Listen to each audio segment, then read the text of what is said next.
कहाँ लूपहोल बड़ा है जिसको कहेंगे टोटल क्लीनअप करने की जरूरत है?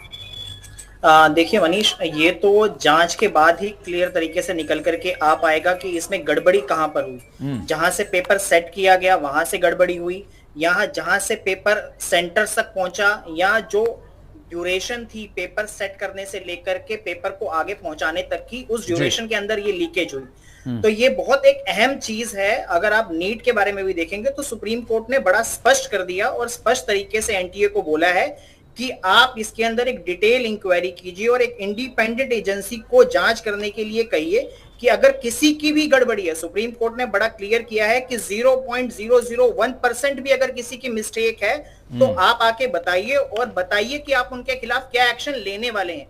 तो सुप्रीम कोर्ट भी इन चीजों मामलों के ऊपर बहुत सख्त है, क्योंकि जिस तरीके से आज अगर सुप्रीम कोर्ट ने भी 14 पिटीशन सुनी है, जिसमें से 10 पिटीशन स्टूडेंट्स की थी और 4 पिटीशन जो थी वो एनटीए ने लगाई थी कि जो डिफरेंट हाई कोर्ट्स के अंदर अलग अलग जगह पे मसले चल रहे हैं उनको भी सुप्रीम कोर्ट में ट्रांसफर कर दिया जाए। तो सुप्रीम कोर्ट और कानून इसके ऊपर बहुत सख्त है, क्योंकि अगर आप देखें तो मिनिस्ट्री ने भी एक सीबीआई जांच के लिए आदेश दे दिए हैं। तो और मुझे पूरा विश्वास है कि सीबीआई इसके अंदर गहन तरीके से जांच करेगी और जितने भी दोषी हैं उनको सजा दिलाने का काम हमारे देश का कानून जरूर करेगा। और मेरी एक बात और है, सरकार को एक एडवाइस है कि एक प्रॉपर तरीके से एक चैनल बनाया जाए, जिससे कि देखिए पिछले 10 सालों से 15 सालों से आप देखें तो ये पहली घटना नहीं है। इससे पहले भी तकरीबन 15, 20, 25, 30 घटनाएं अलग अलग राज्यों के अंदर हो चुकी हैं जहां पे पेपर लीक के मामले सामने आए हैं। तो सरकार, ये ऐसी चीज नहीं है जो सरकार के लिए बहुत पहली चीज है या सरकार इसके बारे में विचार नहीं कर रही है।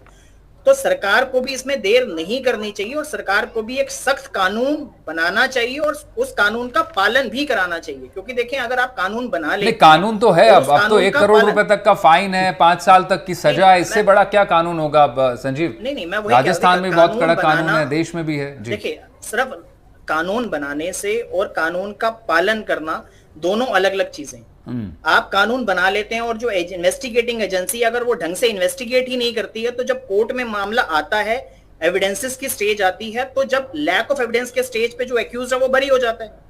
तो आपकी जो इन्वेस्टिगेटिंग एजेंसी है उनको भी ढंग से इसके अंदर इन्वेस्टिगेशन करनी पड़ेगी और सारे के सारे सबूत जो जो आपको मिल रहे हैं उन लोगों के खिलाफ आपको कोर्ट के अंदर प्रस्तुत करने पड़ेंगे। ठीक है। तो इन्वेस्टिगेशन और जो हमारी एनफोर्समेंट एजेंसीज हैं, चाहे वो लॉ अपना कोर्ट्स कह लें, तो उनको भी ढंग से काम करना पड़ेगा। ठीक है। और सरकार को भी एक कड़ा रुख अपनाना पड़ेगा। बिल्कुल, वो उसी कड़ाई की अब दरकार है जो छात्र